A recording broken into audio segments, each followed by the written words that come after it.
West Godavari అమ్మమ్మ వంటల video అండి. ఈరోజు ఇదండి, మాకు కరెంటు పనులు జరుగుతున్నాయి. ఇన్వర్టర్ కనెక్షన్ ఇస్తున్నారు, కరెంట్ ఆపేశారు. ఇంకా రోట్లోనే చారుపొడి కచ్చాపచ్చిగా దంచాను. రెండు స్పూన్ల ధనియాలు, ఒక స్పూను మిరియాలు, ఒక స్పూన్ జీలకర్ర బాగా కొట్టినాకండి ఎల్లుల్లిపాయ వేసాను. ఒక ఎల్లుల్లిపాయ వేసి దంచాను. బాగా నలగలేదు, రోట్లో కొట్టాను. ఇది రోలు ఇంకా కడగలేదు.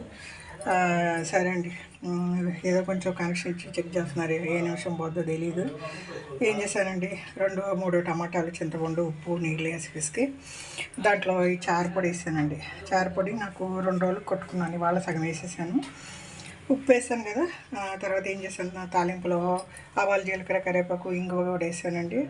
ఇంగువ కూడా వేసినాక ఈ చారు పొడితో చేరిన వాటర్ని చింతపండు నీళ్ళు, టమాటా నీళ్ళు ఇవన్నీ వేసి కొంచెం మరగబెట్టారండి. ఇదిగోండి నురగ వస్తుంది కదా, నురగ వచ్చే టైంలో మనం ఆపేసి కొత్తిమీర వేసి మూత పెట్టేయాలండి. మూత పెట్టేయడం వల్ల ఫ్లేవర్ బాగుంటుంది.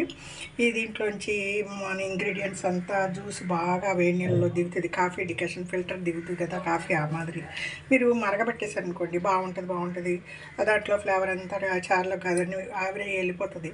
మనం ఇలా నురగ రావాలి, నురగ వచ్చి జస్ట్ పొంగకూడదు. పొంగటాకు వచ్చినప్పుడు ఇలా కొత్తిమీర వేసేసి మీరు కరెక్ట్గా ఉండే మూత తోడు పెట్టుకున్నా అంటే మీ చారు సేఫ్టీ అండి. ఒక హాఫ్ అన్ అవర్కి ఆ చారులో ఫిల్టర్ అయిపోతుంది. ఆ ఇంగ్రీడియంట్స్ అన్నీ ఫిల్టర్ అయిపోయి చక్కగా ఉంటుంది మీకు. ఇవాళ కరెంట్ లేదు కదండి, నేను కొన్ని పనులు చేసేస్తానండి. అలాగే వాటి కోసం వెయిట్ చేయను. ఇవాళ శనగలు ఉప్పేసి బీన్స్, క్యారెట్ ఉడికేసాను. అది మధ్యాహ్నం తింటాకండి స్నాక్స్. 1-2 చిలకడ దుంపలు అప్పుడప్పుడు ఉడికేస్తూ ఉంటాను. ఇదంటే 1/2 కిలో క్యారెట్, 1/2 కిలో బీన్స్ అండి. బాగా కడిగి కట్ చేశాను. కుక్కర్లో వేసి ఉడికిచ్చేసి వడకట్టి నీళ్ళు ఉంచానండి. సూప్ లాగా తాగుతా, లేదంటే ఏదన్నా చారులో అట్లనే మిక్స్ చేసి తాగేస్తాం. వేస్ట్ చేయాలండి. శనగలు ఉడికిచ్చిన నీళ్ళు కూడా యూజ్ చేస్తుంటాను.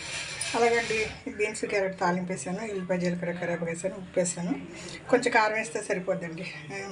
లో ఫ్లేమ్లో ఎగుతూ ఉన్నాయి. ఇంకా చారు అయిపోయినట్టు మూసేస్తాను.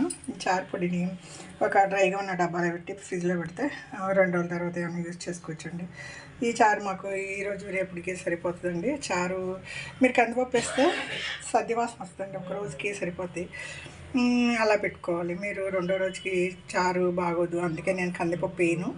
ఎప్పుడైనా పప్పు ఉడికిచ్చిన నీళ్ళు ఉంటే ఆ పూటకి చారులో కలిపేసి వాడేస్తా. కానీ ఇలా కందిపప్పు వేస్తే చారు పాడైపోద్ది.